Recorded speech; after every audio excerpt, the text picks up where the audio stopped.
তো বন্ধুরা দেখো আজকে কি রান্না করব তোমাদেরকে দেখাই। তো আজকে করব নিরামিষ ইঁচড়ের তরকারি। তো ইঁচড়গুলো আগে থেকে আমি নুন আর হলুদ দিয়ে সেদ্ধ করে রেখেছিলাম। আর কি মশলা দেবো দেখাই।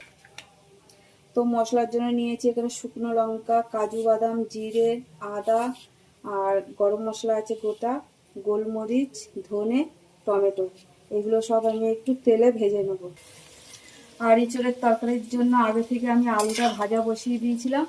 তো আলু ভাজা হয়ে গেছে, ওই আলুর মধ্যে ইঁচড়গুলো দিয়ে দেবো। ইঁচড় আলু খুব ভালোভাবে সে ভাজা হয়ে গেছে, আর এবার উঠিয়ে নেব। এবার ওই তেলের মধ্যে মশলাগুলো সব ভেজে নেব। মশলাগুলো খুব ভালোভাবে ভাজা হয়ে গেছে, আর এবার নামিয়ে নেব।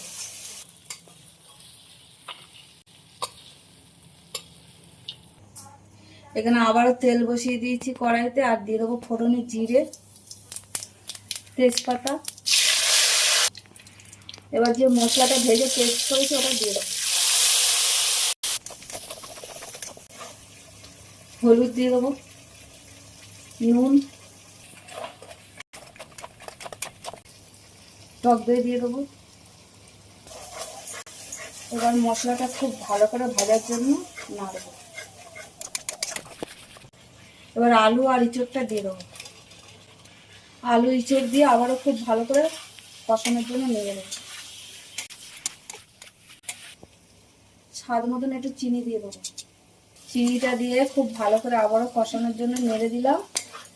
আর খুব ভালো করে মশলাটা তেল ছেড়ে দিয়েছে, আর এবার জল দিয়ে দেবো। জল দিলাম, গরম জল।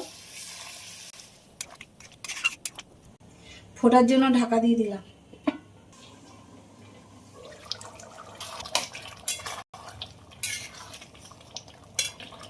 এবার দিয়ে দেবো ঘি। ঘি দিয়ে একটু ভালো করে মিশিয়ে দিলাম। আরও 5 মিনিটের জন্য ঢাকা দিলাম, তারপর নামিয়ে নেব।